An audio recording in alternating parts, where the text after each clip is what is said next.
Germany's wild attack becomes more savage every hour. Down swoop their bombers on undefended towns, down upon women and children.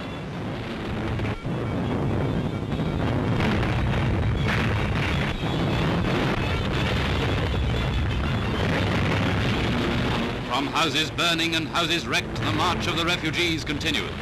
Here is one mother and her child leaving a house in northern France that has just been set on fire by a German incendiary bomb.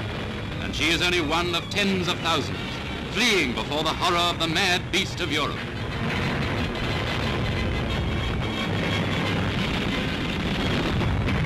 Tens of thousands fleeing before the horror of the mad beast of Europe.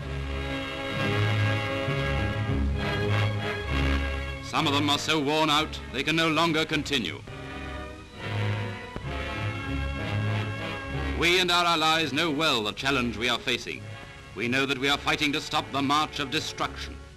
Here in northern France is a maternity hospital, deliberately destroyed by the German Air Force. Here is the mark of Hitler the Hun. This is why Gamelin asks each soldier to die rather than give way.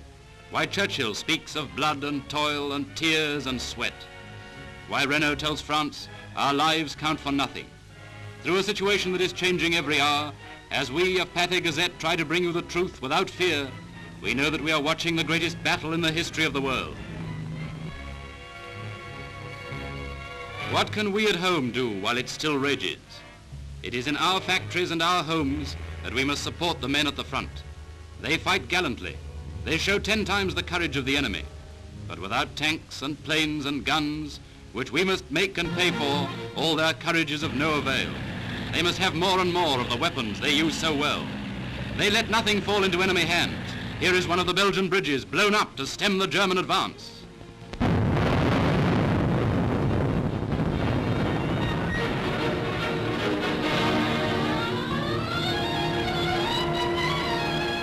So great is the explosion that even here you can see the pieces falling in front of the camera.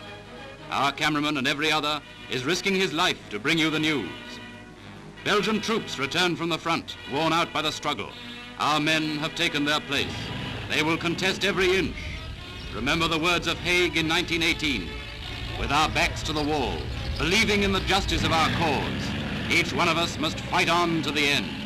Remember that was in April 1918, and by November of the same year, the war was won. So our spirit must be courage, energy, and faith.